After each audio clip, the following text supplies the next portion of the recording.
बहन जी, मेरा नाम सुमित झा है। मैं सरकारी कर्मचारी और मेरी अभी अभी ट्रांसफर हुई है यहाँ पे। हालांकि मैं तो बहुत बड़े शहर से आता हूँ, मैंने तो इस गांव का नाम तक नहीं सुना। और मुझे यहाँ पे एक मकान किराए पे चाहिए था। मैंने बहुत सारे मकान देखे, लेकिन कोई जचा नहीं। तो आप यहीं की लगती है, तो मैंने सोचा आपके ध्यान में होगा कोई मकान। हाँ, मैं यहीं की हूँ और मकान यहाँ आगे की गली में चौथा ही है। लेकिन किराया ज्यादा है। नहीं, किराया ज्यादा नहीं है, लेकिन सुना है उस घर में भूत रहते हैं। भूत? अरे बहन जी, मैं तो ठहरा अकेला आदमी। मेरी तो अभी तक शादी भी नहीं हुई। आगे हाथ पीछे हाथ, रक्षा करे जगन्नाथ। भूत मेरा कुछ नहीं बिगाड़ सकता। तो ठीक है, यहाँ से चौथा ही घर शुक्ला जी का है। उनसे मिलिए और बताना कि आरती बहन ने भेजा है।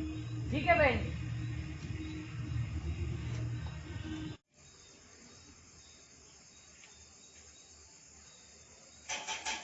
शुक्ला चाचा घर पे हैं? हाँ जी, कहिए। मैं ही महेंद्र शुक्ला हूँ। नमस्कार शुक्ला चाचा। नमस्कार। मुझे आरती बहन ने भेजा है। मुझे एक मकान किराए पर चाहिए। अच्छा जी, अंदर आइए।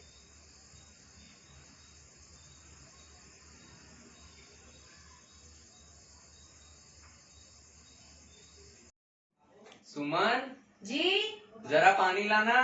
जी लाई। आप कहाँ से आ रहे हो भाई साहब? चाचा, मैं रायपुर से हूँ। नमस्कार मौसी जी। नमस्कार बेटा। सुमन जी बैठो जरा। जी जी। आरती बहन ने जिस मकान के बारे में आपको बताया, वो मेरे बगल वाला मकान है। आप यहाँ रहने आने की सोच रहे हैं, वो बहुत अच्छी बात है। हमें भी एक अच्छे और सरकारी इंसान पड़ोसी के तौर पे मिलेंगे, लेकिन मैं आपको अंधेरे में रखना नहीं चाहूंगा। सब लोग कहते हैं कि उस मकान में हाँ हाँ हाँ, वो तो मुझे मालूम है। आरती बहन ने मुझे सब बताया, लेकिन मैं उन सब में विश्वास नहीं रखता। और कोई तकलीफ तो नहीं है ना? नहीं बेटा, और कोई तकलीफ नहीं है। सुमन, जी जरा चाय बनाना। जी लाई। बेटा, ये मकान महादेव जोशी जी का है। उन्होंने बड़े शौक से इसे बनाया था। महादेव जी अपनी पत्नी सविता भाभी और बच्चों के साथ यहाँ रहते थे। 2 बेटे निखिल और विजय के बाद एक बेटी दीपाली का जन्म हुआ। दीपाली एक बेटी थी या तो फिर सबसे छोटी, कुछ भी हो, लेकिन महादेव जी और सविता भाभी की बहुत प्यारी। अरे दीपाली, मेरी बेटी देखो तो कितनी शैतान हो गई है। हाँ, आज जन्मदिन है इसके लिए। अरे दोनों बाप बेटी शरारती करते रहोगे कि कुछ जन्मदिवस भी मनाओगे? अरे अरे हाँ, अच्छा हुआ आपने याद दिलाया। ये देखो मैं आपके लिए क्या लाया हूँ। हाँ, आपको बहुत पसंद है ना। देखो देखो जल्दी बोलो खोलो। बोलो। पसंद आया आपको? हाँ, happy birthday to you, happy birthday to you, happy birthday dear Deepali, happy birthday to you. लेकिन ऊपर वाले की लीला को कौन जान सकता है। फूल जैसी बच्ची 8 साल की ही थी कि उसे कोई असाध्य रोग लागू पड़ गया। महादेव जी ने कोई कसर नहीं छोड़ी, लेकिन वो बच नहीं पाई। खेलने की उम्र में वो सबको रोता छोड़कर इस दुनिया से विदा हो गई। दीपाली मत जा बेटा, बच्चे कुछ नहीं होगा तुझे। मत जा, दीपाली, हम तुम्हारे बिना दीपाली, नहीं रह पाएंगे दीपाली। नहीं दीपाली, नहीं दीपाली, दीपाली नहीं, मत जा बेटा। दीपाली नहीं, तुम ऐसे नहीं जा सकती। दीपाली, दीपाली, दीपाली नहीं बेटा, नहीं। दीपाली, मेरी गुड़िया, मेरी बच्ची कहाँ चली गई? दीपाली, अब कब तक ऐसे रोते रहोगे? वो लौट के वापस नहीं आएगी, वो जा चुकी है, हमारी बच्ची जा चुकी है। मगर मुझे कहीं चैन नहीं मिल रहा। मैं समझ सकती हूँ, पर वो अब नहीं वापस आएगी। ये बात को हमें स्वीकारना होगा। दीपाली, जोशी जी को कहीं सचमुच में चैन नहीं मिला। बेटी के जाने के 2 सालों में वो भी इस दुनिया को छोड़कर चले गए। दोनों बेटे तो पहले ही पढ़ाई के लिए विदेश चले गए थे। उन्होंने वही शादी भी कर ली थी। ये जो पीछे खेत है वो जोशी जी का है, इसलिए सविता भाभी को पैसों की कोई कमी नहीं हुई। हाँ, लेकिन दोनों बहुओं को उनके साथ रहना मंजूर नहीं था। थोड़े वर्षों में सविता भाभी भी स्वर्ग सिधार गई।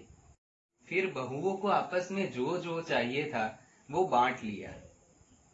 दोनों बेटों को पैसों की कोई कमी नहीं है, इसलिए गांव के इस मकान में दोनों को दिलचस्पी नहीं है। मुझे सब सौंप दिया है। घर वीरान नहीं पड़ा रहे, इसलिए किराए पे देने के लिए कहा है। ऊपर की मंजिल पे और छत पे कुछ बिन जरूरी सामान पड़ा है। मैं और जोशी जी बहुत अच्छे मित्र, एक दूसरे के सुख दुख में हमेशा साथ में रहे हैं। मैं मना नहीं कर सका। हाँ बेटा, लेकिन एक बात है, वहां जो कोई भी रहने आता है उसको शाम के ढलने के बाद कुछ अजीब अजीब अनुभव होते हैं। लोग कहते हैं कि उस मकान में किसी की आत्मा रहती है। वैसे हमको कोई अनुभव नहीं हुआ। तो बेटा, लेकिन हाँ, मैं भी तुम्हें एक बात बता दूं कि वहां जो कोई भी आता है वो ज्यादा दिन टिकता नहीं है। यहाँ मैं और मेरी पत्नी रहते हैं, बच्चे बाहर गांव रहते हैं। मुझे यहाँ सब शुक्ला चाचा के नाम से बुलाते हैं। ठीक है, तो मैं भी आपको शुक्ला चाचा के नाम से ही बुलाऊंगा। ठीक है बेटा, और किसी चीज की जरूरत हो तो जरूर बताना।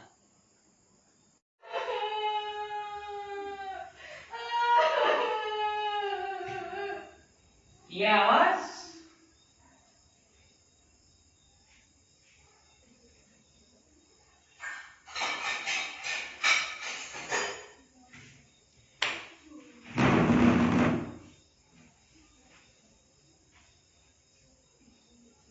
कोई नहीं है, बिल्ली होगी।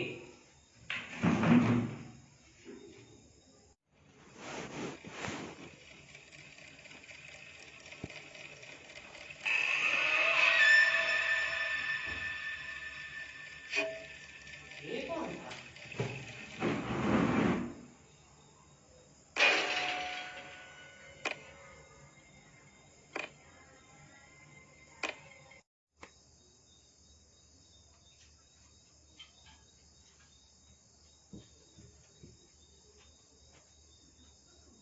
शुक्ला चाचा, शुक्ला चाचा जरा उठिए तो।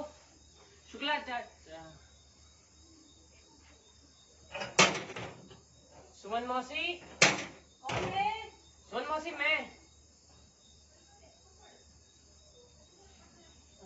बोलो बेटा। सुमन मौसी, हाँ, मुझे चाबी चाहिए थी मेरे मकान के छत की। अच्छा, अभी लाई।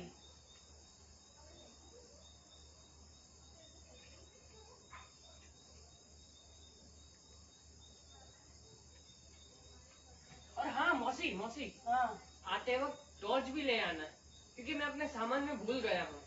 अभी चाहिए क्या? हाँ मौसी। ठीक है, अभी लाई। तुम जाओ, मैं आ रही हूँ। हाँ मौसी।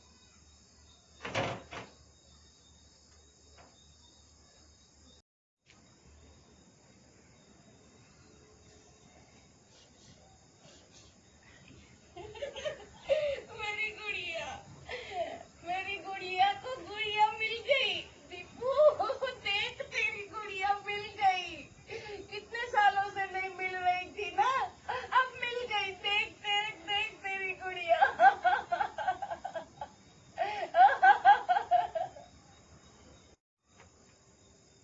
सुमन मौसी, आप यहाँ? तो तुमने टॉर्च तो मंगवाई थी ना, तो फिर वो कौन वो?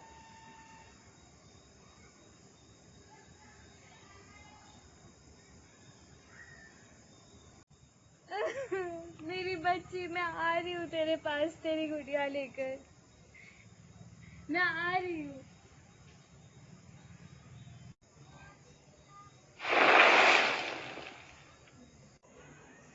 तो फिर वो कौन थी सुमन मौसी? वो सविता थी, दीपाली की माँ। तो इतने सालों से वो अपने बच्चे की गुड़िया ढूंढ रही थी, अब वो गई। तो यही थी एक माँ की ममता की तड़प की कहानी, तो यही थी इस घर की कहानी।